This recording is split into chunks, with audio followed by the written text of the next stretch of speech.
Hey everyone, and welcome. Today, we're going to crack the code on one of the world's most valuable and, let's be honest, most misunderstood consumer markets, Japan.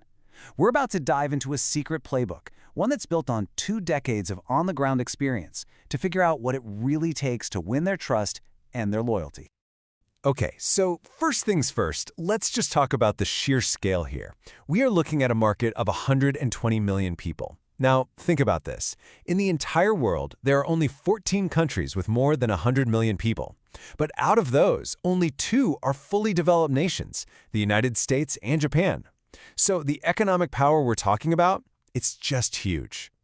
But here's the kicker, the central paradox. All that loud, hype-driven marketing, the stuff that works pretty much everywhere else on the planet, can, and often does, completely backfire in Japan. To succeed there, what you really need is a total shift in mindset. You have to stop shouting about promises and start quietly proving your trustworthiness. So, here's our playbook for today.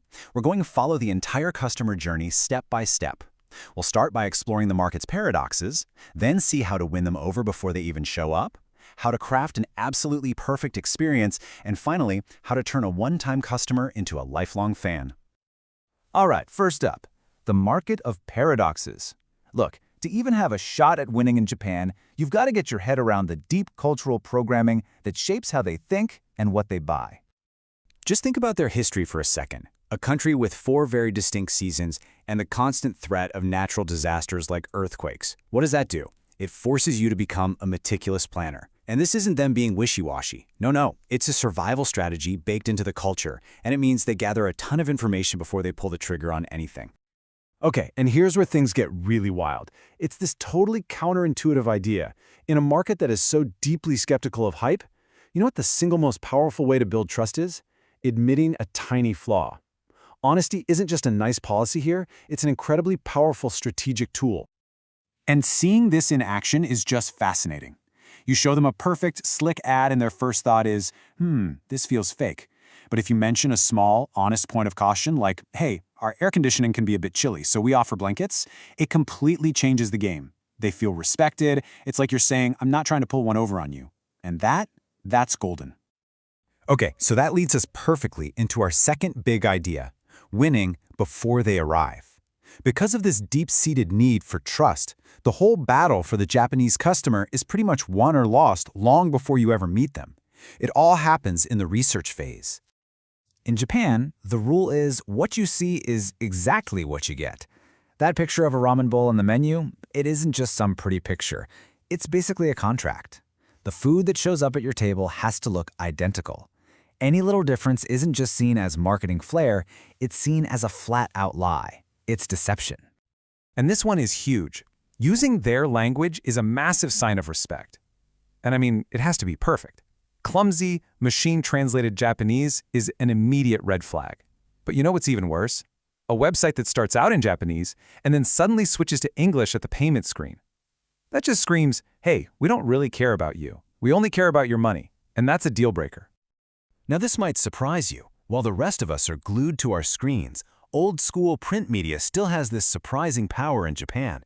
It's the secret gateway to what they call otaku culture. You know, people with these incredibly deep, super specific passions. And we're not talking about your average newsstand stuff here. Oh no. We are talking about these super niche magazines, publications dedicated only to fighter jets or battleships or even specific regional train lines. For these communities, these magazines are the Bible, and the writers are treated like trusted gurus. If you can get into one of these, man, that is a golden ticket. So what's the takeaway here? It completely flips your influencer strategy on its head. Forget the mega influencer with millions of generic followers. In Japan, the real power is with the nano influencers, the people who are genuine, respected experts in one of those niche communities. Because in Japan, real expertise and trust will beat a big follower count every single time. All right, so you've nailed the pre-purchase phase. They trust you. But now comes the real test, crafting the perfect experience. This is where you take that initial interest and forge it into some serious loyalty. First thing you have to do is completely redefine the word luxury. For a Japanese consumer, luxury has almost nothing to do with a big price tag. It's all about small, thoughtful, empathetic gestures. offering a guest a blanket because the room might be a little chilly, or handing them a cool, damp towel on a hot day. That is what real luxury feels like to them. And getting that right means understanding these 3 pillars of comfort. They are really sensitive to cold AC and drafts, they much prefer quiet and calm places, and generally, they have a lower tolerance for super sweet or spicy flavors.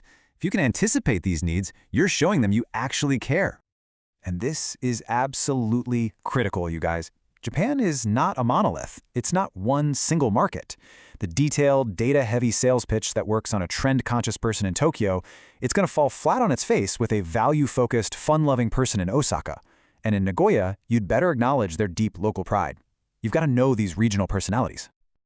All right, let's bring it home. The final piece of the puzzle. Moving beyond just having a satisfied customer and creating a true, lifelong fan. This is how you build a relationship that really lasts. This is the holy grail, right here. The ultimate goal is to become what's known as a shinise, an establishment so trusted, so respected that it has served the same families for generations. We're talking about businesses that are hundreds of years old. This isn't just about repeat business, it's about becoming a part of the cultural fabric. But to get there, you need to know the secret of how they complain. Because trust me, it's not how you think. If you just sit around and wait for them to complain to your face, well, you're going to be waiting forever. And this brings us to this wild feedback paradox. Their culture puts a huge emphasis on harmony and avoiding direct confrontation, so they will almost never complain in person. They'll just smile, nod, and say, "It was fine, thank you." But you better believe they're going to go online later and write a 5-paragraph essay about exactly what went wrong, and it will be brutal.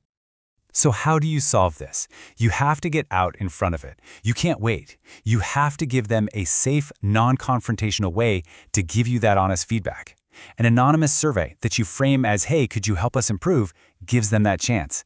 It's a simple thing, but it shows an incredible amount of respect, and they will appreciate that. And really, this is what it's all about. The entire playbook boils down to this one simple idea: earning deep, lasting loyalty. Because once you have truly earned the trust of a Japanese customer, they are fiercely loyal.